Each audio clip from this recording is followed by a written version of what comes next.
Hello and welcome back to JEE nerds. तो आज मैं तुम्हारे लिए एक और इंपॉर्टेंट वीडियो लेकर आ गया हूँ। खासकर ये जो जेई 2026 वाले बच्चे हैं जो अभी 11वीं से 12वीं में अपना ट्रांजिशन कर रहे हैं, उन लोगों के लिए एक बहुत ही प्रैक्टिकल, स्ट्रेट फॉरवर्ड और यूजफुल वीडियो होने वाला है ये।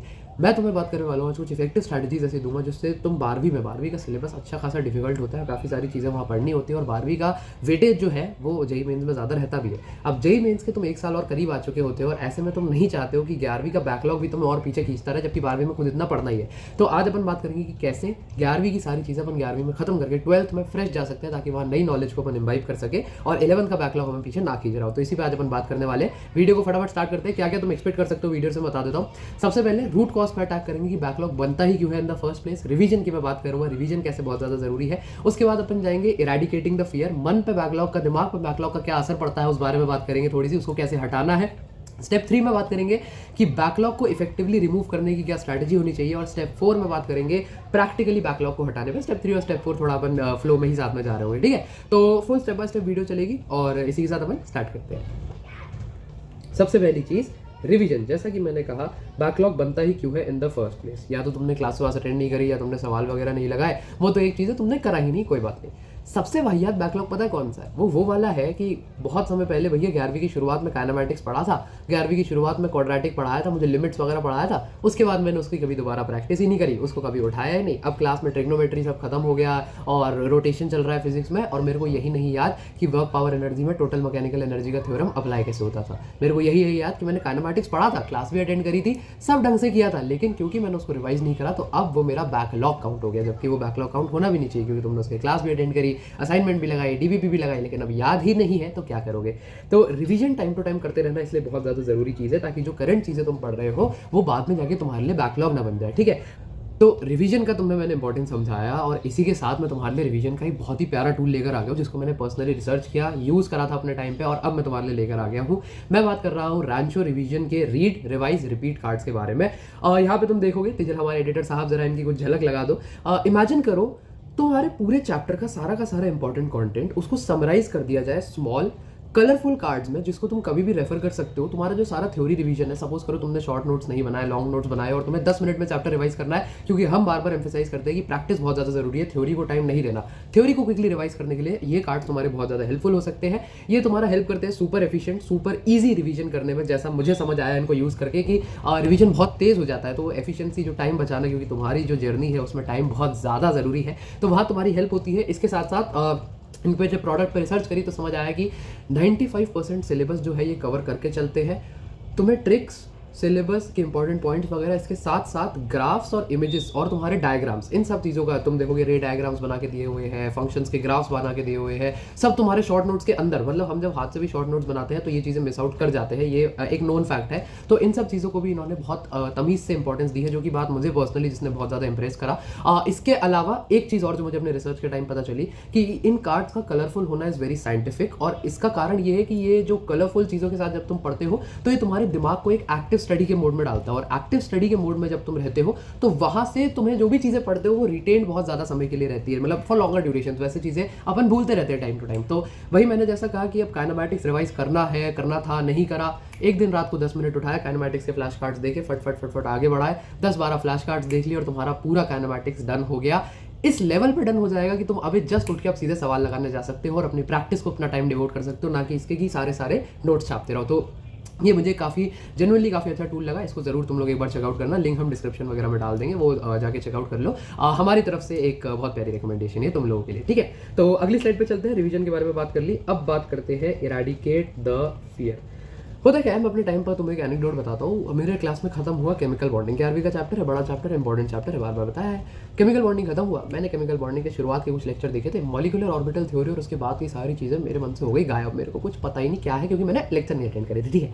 बैकलॉग बन गया। अब साहब बैकलॉग बन गया, अब मेरे मन में था कि मॉलिक्यूलर ऑर्बिटल थ्योरी तो बहुत मुश्किल है, और मैं जब सोचता था कि कुछ टाइम मिला है, आज रात को, कल संडे है, कल फ्री है, कुछ दिक्कत नहीं है, कल करेंगे बैठ के, तो दिमाग पता था यार पर बहुत ज़्यादा मुश्किल भी तो है। एक दिन नहीं, जब पूरे 3-4 दिन खाली मिलेंगे लगातार एक शेड्यूल में, तभी करूँगा। देखो, बैकलॉग का अपने सर पे बिल्कुल भी लोड मत बनने दो। पर्सनल एक्सपीरियंस से बता रहा हूँ, कोई भी चीज़ अगर तुम्हें बहुत ज़्यादा मुश्किल लग रही है और डर लग रहा है, वो बस एग्जैजरेशन है तुम्हारे दिमाग की। कुछ भी नहीं है। मैंने एमओटी पढ़ा, 2.5 घंटे का एक लेक्चर था, सारा खत्म हो गया था 2.5 घंटे में। मैं 4 दिन मांग रहा था उस चीज़ को करने के लिए, वो भी सिर्फ उसी चीज़ को करने के लिए। तो प्लीज़ किसी भी तरीके का बैकलॉग का अगर तुम्हारे मन में डर है तो उसको निकाल दो, जस्ट गेट टू इट। एक बार पढ़ने बैठ जाओ, तुम देखोगे वो अपने आप डर भाग जाएगा और तुम्हें रियलाइज होगा वो डर कितना छोटा और कितना अननेसेसरी, अननीडेड था। ठीक है, इसके बाद बात कर लेते हैं क्लियरली आइडेंटिफाई और बैकलॉग्स। ये स्टेप 3 है बाय द वे, मतलब स्लाइड्स के हिसाब से स्टेप चल रहा है, ठीक है ना। तो इसके बाद बात कर लेते हैं क्लियरली आइडेंटिफाइंग योर बैकलॉग्स। एक फिलोसफर है, नाम तो मुझे याद नहीं है, बट वो कहते थे कि if you identified your problem it means 50% of it is already solve. मतलब प्रॉब्लम अगर तुमने आइडेंटिफाई कर लिया कि है क्या, 50% तो वहीं की वहीं सॉल्व हो गई। अगर लोग रहते रहते हैं कि प्रॉब्लम है, प्रॉब्लम प्रॉब्लम है। अपने इसका जेई में क्या सिग्निफिकेंस है, अपने बैकलॉग को लिस्ट डाउन कर लो और कैटेगराइज कर लो। लिस्ट डाउन ऐसे ही, या तो तुम पूरी लिस्ट सूची बना लो, नहीं तो अपने मन में एक बार रफली लिस्ट डाउन कर लो और देख लो कि तुम्हारा क्या क्या बचा है। सबसे पहले ये तुम्हारा प्रायोरिटी ऑर्डर होगा बैकलॉग को कवर करने का। सबसे पहले प्रायोरिटी तुम्हें उन चैप्टर्स को देनी है जिनकी तुमने पार्शियल थ्योरी कर रखी है, मतलब ये तुमने आधा दूरा से तो कर ही रखा है, इसको जल्दी जल्दी करके अपन को डन कर देना है। उसके बाद अपन आएंगे कंप्लीट चैप्टर्स जो अपने खाली बचे हैं, और वो हाई वेटेज वाले। अब हाई वेटेज वाले कौन से चैप्टर्स है, अगर ये सब जानना चाहते हो तो तुम्हें हमारी चेक करनी पड़ेगी सब्जेक्ट वाइज वीडियो, सारी जानकारी उसमें दी हुई है। 100 डेज में कैसे 100/100 लाना है, ठीक है। इसके बाद प्रैक्टिस, अगर तुम्हारी किसी चैप्टर की सिर्फ प्रैक्टिस बची हुई है कि भैया मैंने जो वर्क पावर एनर्जी है उसके थ्योरी लेक्चर्स तो देखे हुए हैं, पर जब PYQ लगाने की बात आई तो मैंने नहीं लगाई, क्यों, क्योंकि आलसी हूँ। तो वो लगा लो PYQ जाके, उसको सबसे बाद में, उसको थर्ड प्रायोरिटी पे खत्म करना है। इसके बाद अगर कोई कंप्लीट चैप्टर रह गया है और उसका जो वेटेज है वो कम रहता है, थोड़ा चैप्टर मुश्किल है, जैसे फिजिक्स में तुम्हारा फ्लूइड्स वाला जो चैप्टर, अब तुम्हारा पूरा फ्लूइड्स बचा है, तो पहले मैं कहूँगा कि ये 3 चीज़ें निपटाओ, क्योंकि कोई भी चैप्टर ले सकते हो। फिजिक्स का कोई हाई वेटेज चैप्टर ग्रेविटेशन है वो रह गया है, तो पहले उसको निपटाओ, ये सब तीनों निपटा लो, फिर उसके बाद इस पे आओ। ऐसा नहीं है कि 4th स्टेप अपन को छोड़ ही देना है कि कंप्लीट चैप्टर उठा तो फ्लूइड्स छोड़ के ही चलेगा, नहीं नहीं नहीं, ये एक प्रायोरिटी दे रहा हूँ। इस आज क्या हो रहा है, ये एक प्रायोरिटी में दे रहा हूँ तुम लोगों को कि इस प्रायोरिटी में अपने को चीज़ें निपटानी है, ठीक है। तो आगे चलते हैं, डिवाइड एंड कॉन्कर। अब तुमने मेरी थोड़ा बटर फिंगर्स के कारण अगली स्लाइड देख ही ली थी। स्टेप 4, अंग्रेजों ने भारत के साथ ही बहुत ज़्यादा किया, तो अब तुम NTA के साथ कर दो और अपनी सत्ता बैठा लो। कैसे? डिवाइड एंड कॉन्कर से में क्या होता है, तुम्हें अभी अभी लग रहा है टेंशन कि भैया करंट क्लासेस भी अटेंड करनी है, भैया करंट काम भी करना है, अभी जो चल रहा है वो भी प्रैक्टिस करना, और बैकलॉग तो साथ में है ही, उसका प्रैक्टिस और वो सभी। एफिशिएंटली डिवाइड कर लो, प्लान आउट कर लो, अपने आप तुम कॉन्कर कर ले जाओगे। छोटे हिस्सों में अपनी प्रॉब्लम को बांट लो। मैं इसका क्या सही तरीका आता था, अपने डेली स्केड्यूल को 3 हिस्सों में बांट लो, 60%, 30%, 10%। अब परसेंटेज जितने भी आवर्स तुम पढ़ रहे हो उसका निकल के आएगा। 60% टाइम में तुमको क्या करना है, करंट पे ध्यान देना है। करंट सिलेबस जो भी क्लास में चल रहा है, तुम्हारे जो भी कोचिंग वगैरह में हो, किसी एड टेक में एनरोल्ड हो, उस पर ध्यान देना है, उसकी क्लासेस वगैरह अटेंड करनी है और प्रैक्टिस करनी है। इसके साथ प्रैक्टिस में तुम अपना होमवर्क वगैरह जो तुम्हें मिल रहा है, DPPs अगर तुम्हें मिल रहे हैं, तो उस किस्म की चीज़ें जो है वो तुम यहाँ से सॉल्व करोगे। उसके बाद 30% ऑफ द टाइम तुम अपने बैकलॉग रिमूवल को दोगे। बैकलॉग रिमूवल किसी भी तरीके का हो सकता है, वो तुमने स्टेप 3 में आइडेंटिफाई कर लिया है। अब तुम्हें स्टेप 4 में आके उस बैकलॉग रिमूवल को टाइम देना है।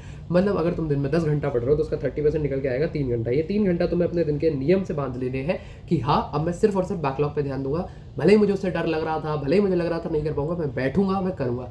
कितना बैकलॉग होगा, 12 घंटे का, 20 घंटे का, 24, 30 घंटे तक का भी बैकलॉग है, 10 दिन में खत्म हो जाएगा। क्या अभी 11वीं आने में, 12वीं आने में भी महीने भर है ना, तो आराम से कवर किया जा सकता है छोटे हिस्सों में बांट के, ठीक है। और बाकी 10% टाइम, जैसा मैंने स्टेप 1 में ही आइटरेट कर दिया था, तुम्हें अपने रिवीजन को देना है। रिवीजन का मैंने बहुत बढ़िया टूल भी बताया, उसको भी तुम चेकआउट कर सकते हो, लिंक फिर से डिस्क्रिप्शन में है। और नहीं तो तुम्हारे लॉन्ग नोट्स और शॉर्ट नोट्स वगैरह है, तुम उनको भी रेफर कर सकते हो, वो कोई दिक्कत नहीं है, मतलब वो कोई बायस नहीं है एज सच। बाकी हाँ, रिवीजन इसलिए जरूरी है क्योंकि ये करंट जो पढ़ रहे हो ना, इसका रिवीजन नहीं किया तो ये इसको बैकलॉग रिमूवल वाले में डालना चढ़ जाएगा, क्योंकि करंट करते जा रहे हो और उसका बैकलॉग बनाते जा रहे हो, उसकी तो कोई सेंस नहीं है ना। तो करंट पे अपने आपको होल्ड रखनी है, वो रिवीजन से आएगी, ठीक है। तो ये 4 स्टेप्स थे, थोड़ा स्ट्रेट फॉरवर्ड वीडियो था। आशा करता हूँ तुम कुछ एक इससे की टेक अवे लेकर जाओगे, और बाकी कोई दिक्कत वगैरह हो तो कमेंट्स पर ड्रॉप कर देना। और काफ़ी वेल रिसर्च वगैरह करके तुम्हारे लिए वीडियो बनाई थी, तो अगर तुम कमेंट्स में थोड़ा सा लिख दोगे कि भैया हेल्प हुई या अच्छा लगा देख के, तो मुझे बहुत ज़्यादा खुशी होगी। या फिर बस यही कि भैया अब मैं देखने के बाद 12वीं में बिना किसी 11th के बैकलॉग के एंटर करूँगा, तो मुझे बहुत ज़्यादा खुशी होगी। बाकी पढ़ाई करते रहो, all the very best, good bye.